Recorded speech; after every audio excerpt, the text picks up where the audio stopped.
Thank you for coming. The Life Spending Freedom has filed a federal lawsuit on behalf of Young Americans Foundation, Ben Shapiro, Mark Kahandi, CSULA Young Americans for Freedom against California State University, and CSULA professors Melina Abdullah, Robert Weed, Luz Borja-Montalvo, Talia May Butcher, regarding attempts by the university to censor, restrict, and inhibit student speech and faculty members' participation in organization, in protesting and blocking access to the Young Americans for Freedom Free Speech event on February 25th, 2016. Over to my right are three exhibits. One is a poster promoting the event. This is a Facebook post on the Young Americans for Freedom Facebook page describing some of the threats that were levied against them from a college professor there. And then this is an example of the posters put up by groups attempting to shut the event down. In fact, it references shutting the student union down entirely in a takeover. That was where the event was held, in the student union building, and in fact, that's exactly what occurred. Today we'll have speaking Tyson Langhofer, Senior Counsel for Life Spending Freedom, Amy Lutz with Young Americans Foundation, Mark Kahandi, President of CSULA Young Americans for Freedom, and Ben Shapiro, Editor-in-Chief of the Daily Wire and host of the Ben Shapiro Show. First up will be Tyson Langhofer.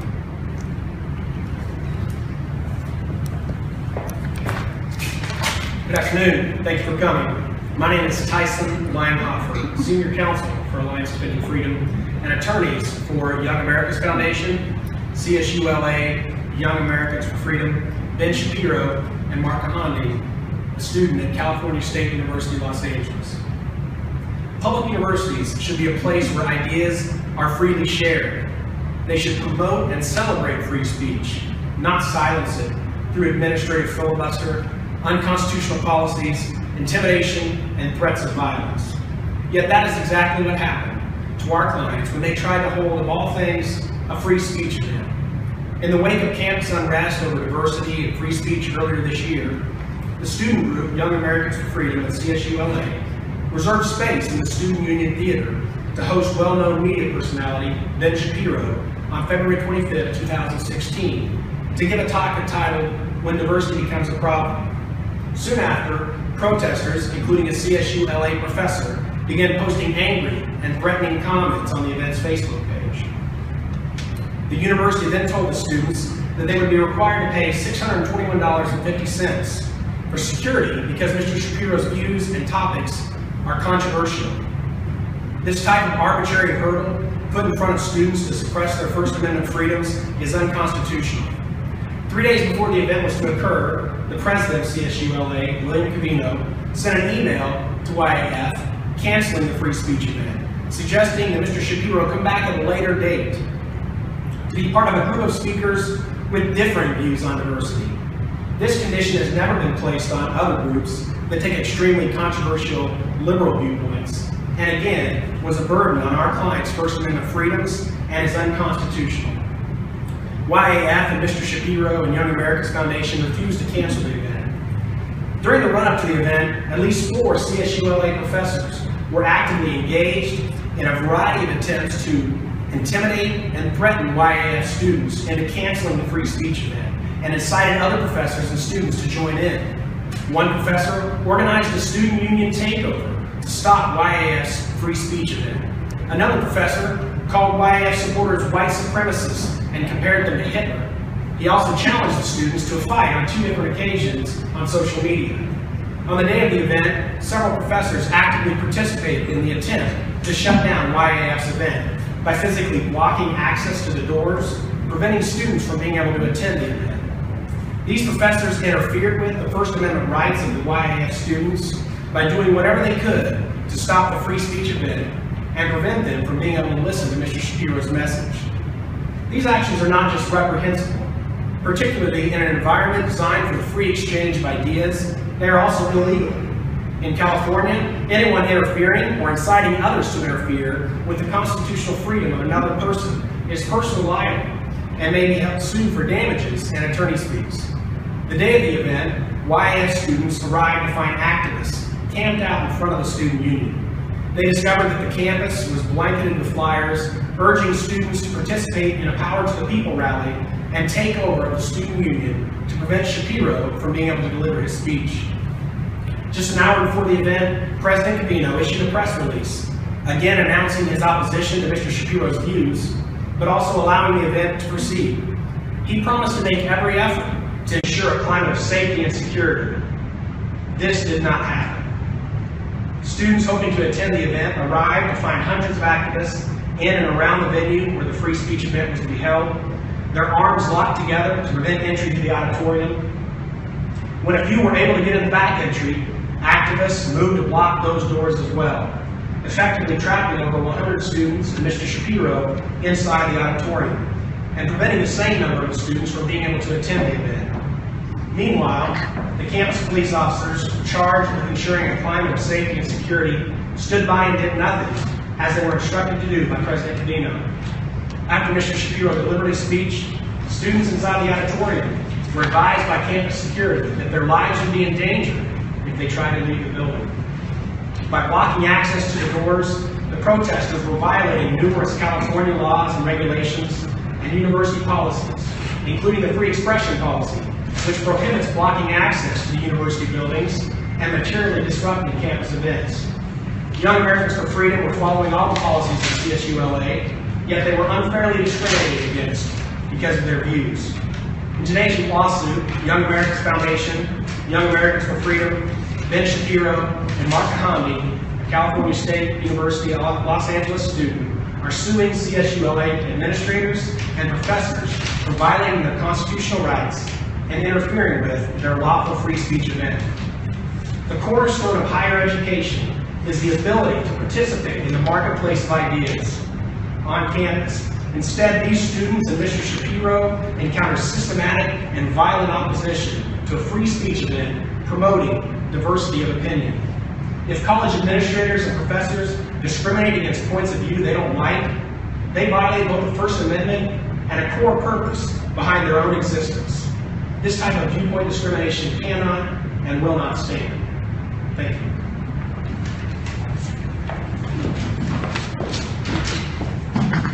Good afternoon, everybody. My name is Amy Lewis. I'm a program officer for Young Americans Foundation. Young Americans Foundation is the largest youth outreach organization in the conservative movement. We introduce young people to conservative ideas no longer taught and increasingly no longer tolerated in schools. Mark Kahandi attended 2 YAC conferences with conservative movement leaders and students from all around the country.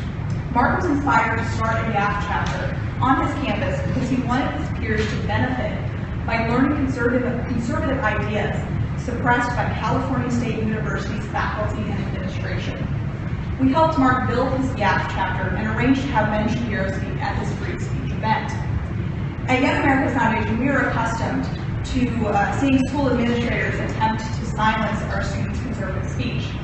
But even we were shocked by President Covino's blatant admission of his viewpoint discrimination.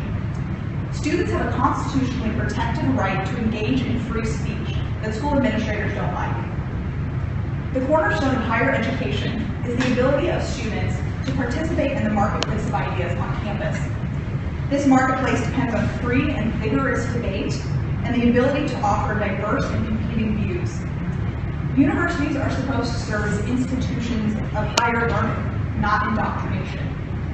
Colleges should be a place where ideas are freely shared, not silenced through intimidation and threats of violence. The Constitution should be the only permission slip students need to exercise their right to free speech. Thank you very much. Good afternoon. My name is Mark Kahandi. I'm a student at California State University, Los Angeles. I love America and the constitutional freedom that it provides to all Americans.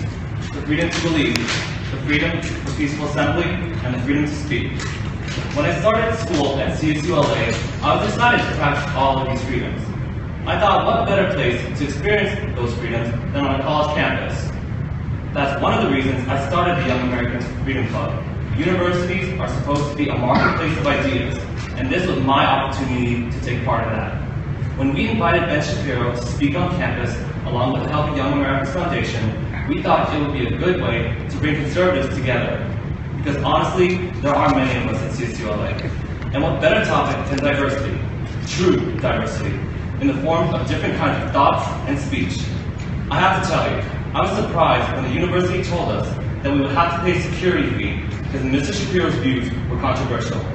I was shocked when President Covino told us the event was canceled for the same reason. In the weeks leading up to the event, members of GAF were threatened by CSULA professors and the anti-speech activists that they were encouraging. I was afraid to be seen putting up posters promoting the event for a fear of what the activists would do if they saw it.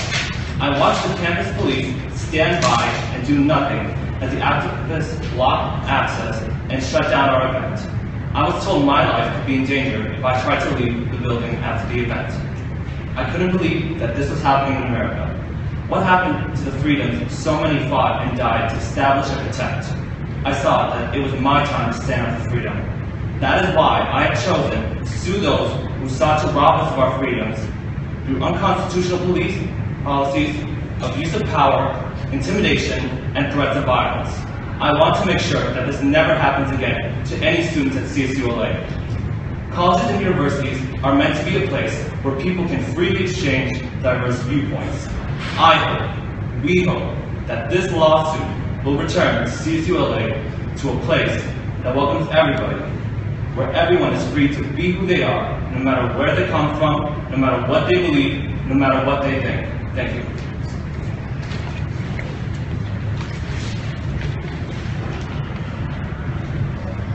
Hi, I'm Ben Shapiro.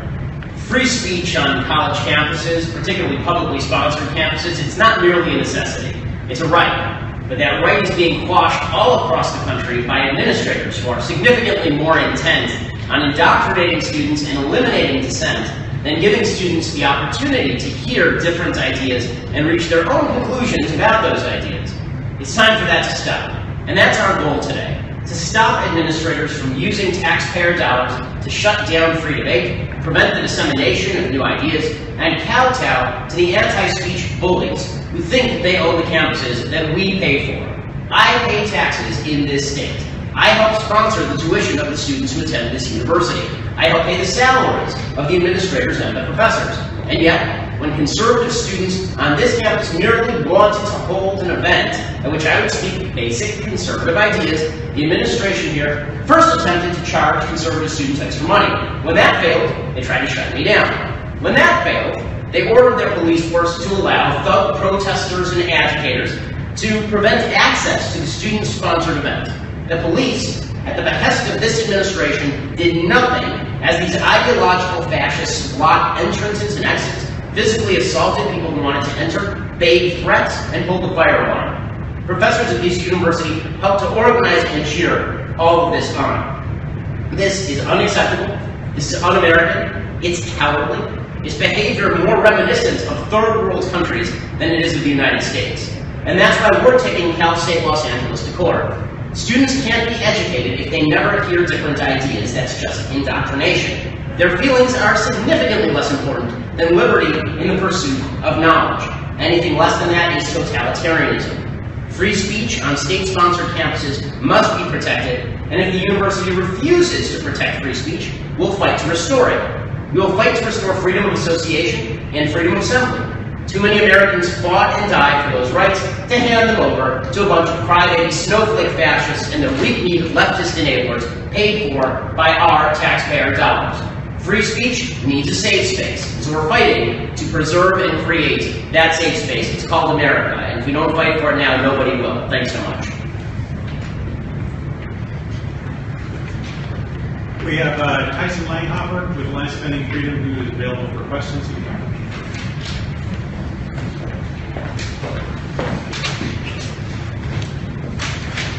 Council, when was the lawsuit filed? Lawsuit was filed this morning. This morning? Okay. Have you had any contact with the folks at the university as far as their response to this lawsuit? Not this time. Not this time.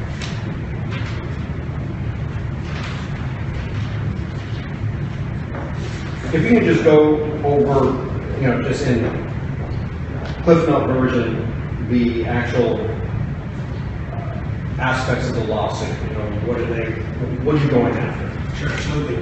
So the lawsuit, first of all, challenges the security fee policy, this policy that the university attempted to impose security fees on our student group. And they do so when they deem this speech as controversial, they impose security fees on that. And we're challenging that policy because it's still on books, and we believe that it's going to be applied against our clients as they continue on. And so we're challenging that security fee policy as unconstitutional under the First and the 14th Amendments. We are also bringing claims under the First and 14th Amendment for the failure to essentially enforce university policies. These university policies are in place to protect the freedom of speech. There's actually a great policy in place on the university campus which protects the rights of students to speech, and it requires the university to enforce those policies in a fair manner. And they did not enforce those policies, and so we're challenging them, their First Amendment claims for the failure to enforce the policies and to shut down our client's speech. We've also brought claims against 4 professors for their roles in shutting down the event, for the protesters that stood in front of the doors and stopped students from being able to enter, and for blocking Mark Handing and others into the auditorium upon the end of the event. They were locked in that auditorium for over 15 minutes, and they were told that if they left, their lives would be in danger. So those are the claims that we're bringing against the defendants. This security policy with a charge of like over $600, is CSULA telling you that this is a standard security policy for anyone who wants to put on an event of free speech? Absolutely not. The university applies it in a viewpoint discriminatory manner. They only apply these fees if in their discretion they believe that this speech is controversial. And in their subjective opinion, they required our group to pay security fees, or attempted to require us to do that, while allowing others that also may be speaking controversial views to not pay those security fees.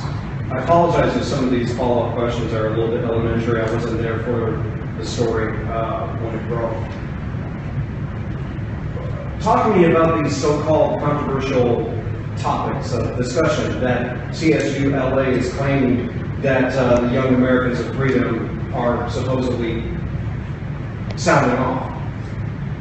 The topic that Mr. Shapiro was going to speak on was diversity of opinion, was the issue of the fact that on university campuses today, anyone that wants to bring in a conservative ideology, a different view, they're shut down. And that's the issue that they want to shut down. They didn't want Mr. Shapiro to talk about the fact that conservatives on campus today are unable to participate in what is supposed to be the marketplace of ideas. And so that's the controversy, was the bringing on a different viewpoint, as Mr. Shapiro said, bringing on a viewpoint that expresses a conservative view on college campuses. How long has the Young Americans of Freedom been around on Cal State LA? I believe that this is the first year that it's been around.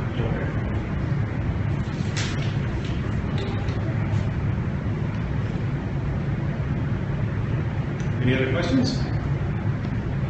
What's next? What's the next step? You file the lawsuit. What comes next? The defendants will be served with a lawsuit, and then they'll have a certain amount of time where they can respond to the lawsuit, and then we'll know what their stance is on the claims we made. And just based off of your experience and your professional opinion, what do you think the response is going to be? It varies. The defendant's response. We hope that they'll come to the table and acknowledge that the policies are unconstitutional and open up Cal State LA to be a marketplace of ideas for the students like Mark Handing and the other YAF members. Last question.